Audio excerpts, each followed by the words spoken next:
Bem-vindos ao canal Casca de Nós. Eu sou o Fred e gosto tanto de quadrinhos que resolvi criar este canal. Vamos fazer um jogo? Eu dou boas-vindas a uma certa pessoa e se ela tiver o mesmo nome que você se inscreve no canal, beleza? Bem-vinda, Júlia, e bem-vindo, Júlio. Então, se você se chama Júlia ou se você se chama Júlio, se inscreve aí no canal e sejam muito bem-vindos ao Casca de Nós. Este vídeo é patrocinado por Honra, um quadrinho que conta a história de Koichirosuke, um samurai que viveu em 1550 e foi escravizado e vendido no Brasil. A HQ digital está disponível na Amazon por apenas R$10, link na descrição. Vamos falar de Sakamoto Days. Para quem não sabe, o Manga Plus, o aplicativo oficial da Jump, liberou os capítulos dos mangás, disponibilizou os capítulos do Sakamoto Days. Antes eles só tinham os 3 primeiros e os 3 últimos, que era coisa deles mesmo, que é bem idiota. Vamos concordar nisso, né? Agora eles liberaram todos os capítulos. Eu já estava de olho nesse mangá há um tempo, mas eu tinha uma certa preguiça, assim, de procurar ele em sites piratas, porque ele me passava uma vibe de comédia, mas ao mesmo tempo não era tanto assim, então eu achei que não ia ser tão engraçado, eu achava que ele não ia entregar essa parte da comédia apenas pelo visual, né? Então eu tinha esse certo preconceito, e eu também, é difícil um mangá de comédia ser bom assim no início. Geralmente eles levam uns tropeços. Mas eu estava errado. Eu estava totalmente enganado de deixar esse mangá de lado por tanto tempo. Sakamoto Days conta a história de Sakamoto. Não me diga. Pai de família, dono de uma loja de conveniências em um bairro pacífico e um ex-assassino profissional. Então, no maior estilo John Wick, Sakamoto se aposentou para viver com a mulher que ele ama. Porém, diferente dos filmes, Sakamoto continua sua vida pacata com a família, tendo uma filhinha de uns 6, 8 anos de idade, a idade não foi especificada na obra, e adquirindo alguns quilos a mais devido à falta de treino, regrado a uma dieta desbalanceada, né? Então tu vê ele comendo cup noodles, né, o tempo todo ali. Ele também tem uma coisa que ele emagrece e volta a ser gordo, tipo, em um dia. O corpo dele é meio estranho.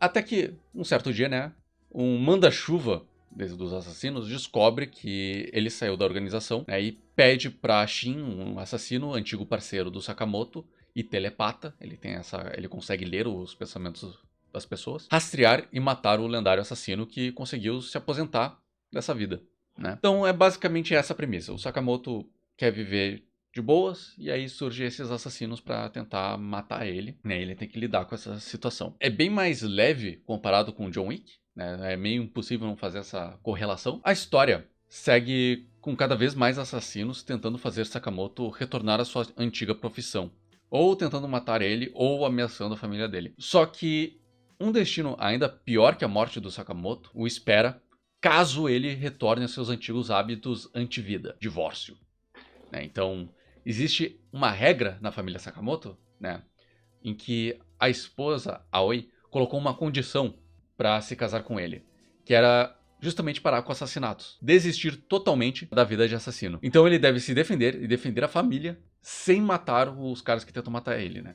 Então tem mais esse problema em cima disso, né? Então não adianta apenas ele estar fora de forma e não adianta ele ter que lidar com esses caras, né? Ele tem que lidar com esses caras sem matar. É extremamente divertido ver o Sakamoto realizando feitos totalmente fora da realidade. Inclusive, comparando aqui, né, com o John Wick, né? A comparação com o John Wick não é tão longe, né? Ele derrota os assassinos usando canetas, lápis, clipes de papel, até mesmo ele consegue defletir uma bala com uma bala, né? Não projétil no caso, mas vocês entenderam, né? Caso ele mate mesmo por acidente, há a possibilidade de Aoi se divorciar, levando a filha consigo, né? Então tem toda essa premissa de Sakamoto Days, né? Ele é um mangá de comédia, inicialmente de comédia, extremamente leve, mas com alguns combates mais intensos quanto mais a história se desenrola. É extremamente divertido ver o Sakamoto enfrentando esses caras e fazendo feitos totalmente fora da realidade. Até aqui eu falei da premissa do mangá, né, num formato de recomendação. Então, se tem vontade de ler esse mangá, ou esperar os anime, adaptação, né? A partir daqui será uma análise da obra com spoilers, né? Então, se não quiser receber spoilers, nos vemos no próximo vídeo. É nóis! Agora, se você já leu ou não se importa com spoilers, sigam-me os bons. Como já falei de muitos pontos positivos na sinopse, irei começar com os pontos negativos. Se tem um problema que eu achava que esse mangá lidava bem, era com as piadas de gordo. que é claro que tem piadas de gordo nesse mangá. Todo mangá que tem um gordo tem uma piada de gordo. É meio inevitável. No início isso não era um problema, porque o Sakamoto é foda. O autor também, ele desenha o Sakamoto de um jeito muito legal. Ele é muito cool, sabe? Ele projeta essa imagem de um cara extremamente eficiente no que ele faz. E extremamente amoroso com a família dele também, né? Então, e a piada vinha por parte dos vilões, né? Não era o autor fazendo piada diretamente com o Sakamoto. Tipo, ele não consegue fazer tal coisa porque é óbvio que ele vai parar pra comer. Ou, sei lá, tipo, é claro que ele vai comer nesse tipo de situação. Ou, olha só como ele é gordo. Não, ele não faz nem um pouco disso. É os vilões que ficam tirando o sarro dele. E ele vai lá e prova que ser gordo não significa não ser saudável. O autor respeita bastante isso, mas tem um pouco disso, isso é algo que tem que ser apontado, principalmente depois que o Sakamoto começa a emagrecer. E aí se torna um problema. Porque quando a coisa fica mais feia pro lado do Sakamoto, para ele ficar mais forte, ele acaba queimando calorias e fica magro, né? E aí é que eu vejo o problema, porque é como se ele precisasse ficar magro para ficar sério. Ele até fala, agora eu vou lutar sério, e fica magrinho, assim, quase esquelético até, como ele era antigamente, né? Inclusive ele perde o mustache, o que é um absurdo, né? Ele até perde o mustache, que absurdo, só tristeza. Atualmente, parece que o autor se tocou desse problema e fez o protagonista perceber que ele não precisa ficar magro para ser forte, tornando esse problema que ele mesmo criou, né, que o próprio autor criou, um desafio pro personagem superar. Não me convenceu muito isso, na real, né? Me pareceu mais que ele percebeu a cagada que fez e tentou consertar depois. Mas ele consertou bem. Eu não vou dizer que ele consertou mal, ele consertou muito bem. Como eu vou explicar mais pra frente. Mas é difícil ignorar essa primeira metade aí da história que tem esse problema, né, de... pra ele ser verdadeiramente cool, ele precisa ser magro. Em defesa do autor, ele transforma essa gafe, né, em um arco positivo na história. O Sakamoto era bem ciente da falta de treino e usava o emagrecimento instantâneo dele como uma forma de compensar pelo tempo perdido. E nos últimos arcos, ele tem adaptado o estilo de combate dele de acordo com o tipo físico, né, que ele possui. Inclusive algo que eu achei que eu estava preocupado quando eu li que ele ganhou esse power up ficando magro, era que ele ia ficar magro pra sempre agora, né? E o autor não fez isso, ele tipo fez com que ele ganhasse o peso meio que imediatamente. E a história seguiu com ele gordinho, né? Com apenas alguns momentos que ele fica magro, mas muito raros. Muito raros. Usando um exemplo extremo aqui. A quantidade de gordura corporal de um brasileiro médio é de 16 a 20%, né, a gordura corporal. Mulheres já sobe para 20 a 24% por questões biológicas mesmo, mas aí é outro assunto. Já um lutador de sumô médio, né, lutador de sumô japonês, pensando em média por aqui, né, 150 quilos, a média de quilo, eles têm menos de 16%. Ou seja, um lutador de sumô, sendo do jeito que ele é, tem menos gordura corporal que um brasileiro médio.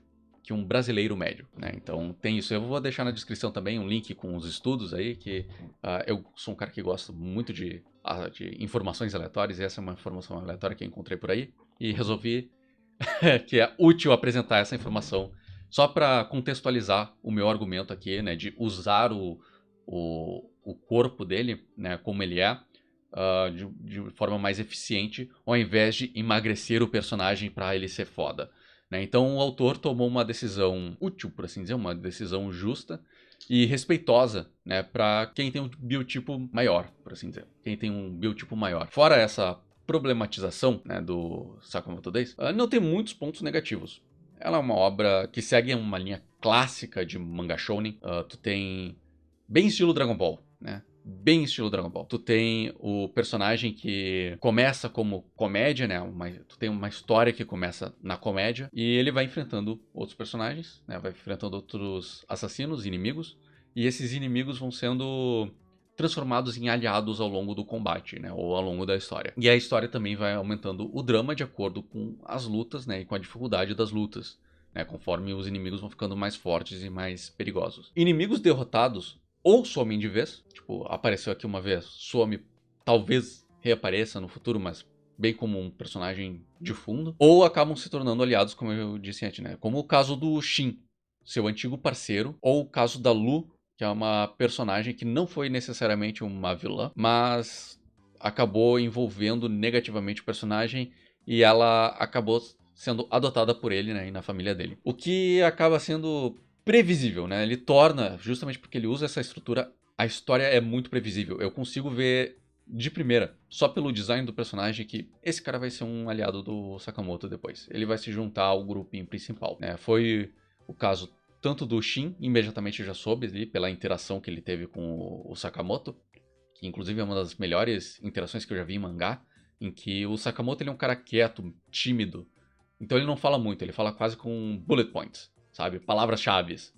E o Shin, sendo um cara que lê mentes, ele consegue ver, tipo, os verdadeiros pensamentos dele, né? Então acaba sendo, tipo, muito legal. Tipo, esse cara é muito forte e tudo mais, ele tá preocupado, enquanto o Sakamoto tá pensando, tipo, o que será que a gente vai comer hoje? Sabe? É bem interessante a dinâmica deles. Inclusive a parte do Sakamoto ficar imaginando matando o Shin, né? A primeira vez que eles se reencontram na história é ele imaginando assassinando o Shin, né? Inclusive o Heisuke, né? Que é outro personagem que eu imediatamente olhei e já identifiquei como esse cara vai ser parte do elenco principal. Até porque ele deve ser protegido. Heisuke, Best Boy. Heisuke, o melhor garoto da obra, ele é muito especial. Os arcos não têm muita ligação entre si, sendo mais um inimigo da semana, até porque o plot entra de repente. Né? Tu tem ali os inimigos da semana e de repente tem um plot. Ou melhor, de repente tem uma narrativa contínua. Tipo, não é mais o inimigo da semana, tem esse cara que é o vilãozão final lá, e ele precisa derrotar os subalternos e fazer missões ou submissões ou side quests, né, para chegar nesse cara. Né? O autor poderia ter interligado o inimigo da semana com o plot principal de uma forma mais natural. Mas entendo como a produção semanal pode ser cruel, e isso infelizmente foi sacrificado. Né? Ele até deu uma tentada ali, mas foi muito abrupto. Né? Tu tem esse grupo de pesquisadores que fazem a pesquisa de superpoderes, que estão tentando pegar o Shin depois de 10 anos, um negócio assim, de repente, né? Que aí acaba interligando essa side quest com uma missão principal, o que acabou sendo abrupto, mas não foi ruim. Né? Deu pra ver que o autor tentou. Inclusive, acredito que teve muita ajuda do editor pra fazer isso, né? Ele também tem seus Cavaleiros de Ouro, mas talvez isso não se encaixasse tanto no Sakamoto Days, né? Eu acho que a história ela é muito pé no chão. E quando tu introduz Cavaleiros de Ouro, né? Quando o teu personagem principal já é, tipo, um ex-Cavaleiro de Ouro, por assim dizer, já é um cara muito forte. Eu ainda não sei o que ele quer fazer com isso. Eu não vejo necessidade de ter os Cavaleiros de Ouro. Mas, assim, pessoalmente eu gosto bastante das personalidades dadas a esses Cavaleiros de Ouro. Principalmente o velho que resmunga, ele é demais. Mas realmente não tem o porquê deles existirem na obra ainda. Pode ser que ele vá fazer coisas, mas por enquanto isso é um ponto negativo aqui para a história. Então, é isso para os pontos negativos. Um pouco previsível para seguir a estrutura clássica, né, de Shonen, sem inovar. Ele não inova muito nesse quesito. Ele segue a receita de bolo, e é um bolo muito gostoso. E às vezes eu só quero um bolo muito bem feito mesmo. Né? Às vezes eu fico cansado assim dos caras tentar inovar, e um bolo bem feito é um bolo bem feito, afinal de contas. Que é o caso do Sakamoto Day, a melhor pizza de mozzarella. Mudei de bolo para pizza agora. Agora para os pontos positivos da obra. A arte de Sakamoto Days é a melhor coisa de Sakamoto Days. Ele sabe criar um clima cool, né, uma estética que mistura o estilo clássico de mangá com o estilo de arte digital presente em obras modernas. Eu inclusive acho que ele faz a arte tradicionalmente e os assistentes fazem arte digitalmente. Porque dá pra ver que tem uma mistura ali. Se eu tiver errado, ele consegue dar essa ilusão muito bem de arte tradicional. O enquadramento das cenas é quase cinematográfico. E ele sabe conduzir o olhar do leitor nas páginas. Né? Durante a ação é limpa. Eu consigo entender tudo o que acontece na tela. A coreografia das lutas é incrível. É mágico. Quando ele sabe fazer um quadro parecer em slow motion. Eu considero esse autor, o Yuto Suzuki, um dos melhores mestres em desenhar ação em quadrinhos. A coreografia é inventiva, divertida, e ele não tem medo de se desafiar desenhando ângulos complicados e brincando tanto com o cenário quanto com os personagens de fundo da ação, né, no meio da ação, dando mais vida para a obra, né? Um dos pecados de Dragon Ball e de outros mangás de porrada, né, era justamente as lutas em ambientes desertos ou no céu, para não desenhar tanto o cenário, não precisar desenhar personagens de fundo. Eu entendo isso, mas o legal de Sakamoto Days, nós temos os espectadores e o autor acaba criando tensão usando esses personagens de fundo e o cenário como parte da coreografia de luta, né? Então, eles estão lutando no trem e o Sakamoto tem que ficar cuidando pra que o cara que tá tentando matar ele não mate os passageiros também, ele tem que salvar os passageiros. E ele acaba usando também os assentos do trem como ferramenta para se esquivar, as barras, né, o negócio para se segurar ali, para não cair, ele acaba usando também. É muito legal, é muito inventivo. E eu acho que é um dos pontos mais fortes de Sakamoto Days, é justamente essa coreografia de luta, que é raro tu ver isso em outros mangás. Até mesmo Jujutsu Kaisen, que é um mangá que tem uma coreografia muito boa, acaba evitando, né, acaba indo pro lado mais preguiçoso, por assim dizer, né, da coreografia de luta. Ele tem uma coreografia muito boa, mas é mais mano a mano, personagem com personagem. Tu não tem muito do cenário, tu não tem muito dos espectadores em volta na luta. A comédia, né, já que o Sakamoto Days é um mangá de comédia, a comédia é muito boa. Apesar de ser algo mais subjetivo, eu ri em voz alta em algumas cenas e ele não se prende ao clichês nessas horas, criando algumas situações divertidíssimas e surpreendentes. Como no caso do Boiled, um ex-colega do Sakamoto que achava que fazia parte do círculo de amigos dele, só pra descobrir que o Sakamoto nem se lembra quem ele é. O que acaba criando tensão entre eles. E uma coisa tipo, pô, tu nem se lembra, pô, a gente comia junto lá no refeitório. Não lembra aquela vez que eu te dei uma carona, cara? E tipo, não. Sabe? É muito bom esse tipo de comédia em Sakamoto Days. Eu explicando acho que não fica tão engraçado, porque é como explicar piada, né? Nunca fica engraçado. Mas, como eu disse, piada, comédia subjetiva, né? Mas confia que é bom. É bom. Assim, essa comédia também acaba quebrando um pouco a tensão no combate de um jeito bem positivo, né? Então tu tem o combate que é bem tenso, tu tem ele ameaçando atacar a filha dele e tudo mais, e aí tu tem esses momentos de comédia pra quebrar um pouco a tensão. Enfim, deixar a história mais divertida pro leitor, né? Porque tu não tem apenas uma coisa acontecendo o tempo todo, ele acaba reciclando os sentimentos, né, do leitor, que é uma coisa muito positiva para uma obra. Eu admito que não entendo muito de comédia, mas consigo ver quando ela tem um propósito. Sabe quando a comédia não está lá apenas para te fazer rir, né? Ela amplifica os temas da história. Falando agora do tema de Sakamoto Days, né? Não julgue um livro pela capa. É um tema muito recorrente em ficções, né? Principalmente em histórias de romance. E Sakamoto Days nós temos esse assassino casca grossa, frio e calculista na superfície. Mas, na realidade, ele só é um cara quieto, introvertido, que faz de tudo pra proteger aqueles que ele ama. Até mesmo a piada do Boiled, que eu mencionei anteriormente, né? Acaba caindo no propósito, né? Acaba servindo a narrativa. Nós temos esse assassino casca grossa, chamado Boiled, que faz tudo de um jeito cool, né? Ele projeta esse ar de eu como pregos no café da manhã, sabe?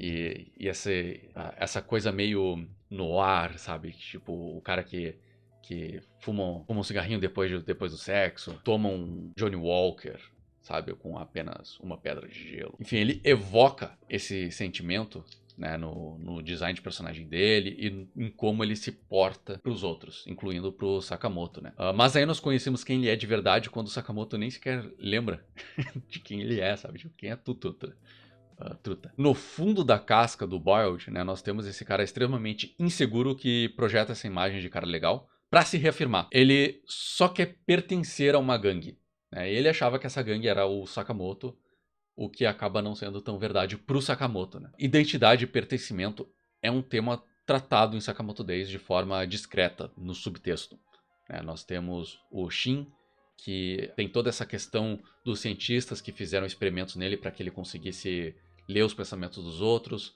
Tu tem a Lu, que pertencia a uma família da máfia chinesa, só que aí os pais morreram e ela não se sente mais bem-vinda assim naquele mundo, ela não se sente pertencendo àquele mundo. E tu tem o Sakamoto que vivia como assassino e percebeu que uma vida pacata de pai de família era o que fazia ele se sentir mais na vibe dele. O mesmo vale pro protagonista que protege seus amigos né? Seja de um laboratório secreto que pesquisa superpoderes, ou da máfia chinesa. Os arcos atuais, eles tratam muito mais, né, do Sakamoto aceitar como ele é.